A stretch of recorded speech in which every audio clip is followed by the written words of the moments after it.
I'm sure you have a bunch of Go for No stories. What's just one? You're right, there are a bunch, but probably the one that had the biggest coup at the end of it. When I first started, I was a single mom with children that were 5, 4, and 2 years of age. I didn't have any capital and I had no previous experience. Now, any one of those things would be a reason for somebody to say, I don't want to do it or I can't do it. But instead, I used my children as my reason, and I just kind of jumped in. But because of the lack of funds, I was unable to do some of the things I wanted to do in terms of travel. So if somebody invited me to, say, Louisville, Kentucky, or to California, to LA, to do a meeting, I would jump in my car, drive, sleep in my car. I just did whatever it took. I also was willing to go anywhere, do meetings anywhere, and sometimes I'd drive 2 and 3 hours, nobody would show up, and just that thankless effort of inviting many people and a handful showing up, and that really recurring rejection, that feeling.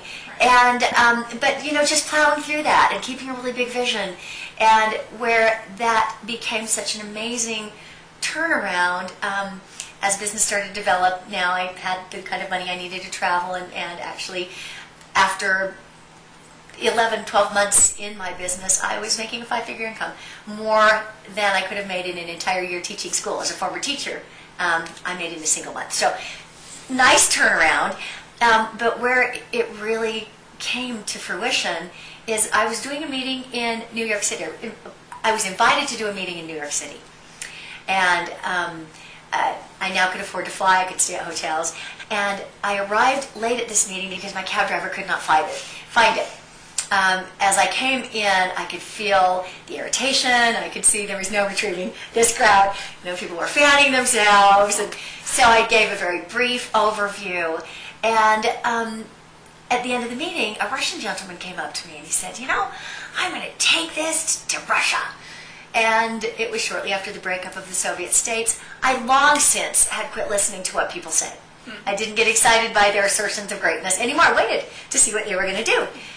But within a handful of weeks, I started noticing these names. Svetlana, Igor, Vladimir, Valentin, these names showing up on my printout. And pretty soon there were pages and pages and pages of them.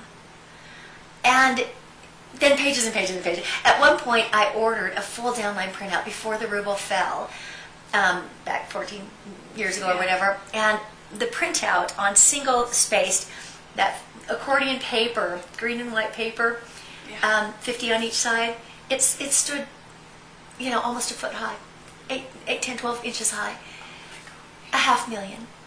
And it was my lesson that there is a sowing season and there is a reaping season. They're not in the same season. And you've got to be willing to plant without looking at the results or counting today's revenue, because someday, you'll do meetings and meet with people, or no one comes, and then one day you do one meeting and you get a nation. It's fabulous.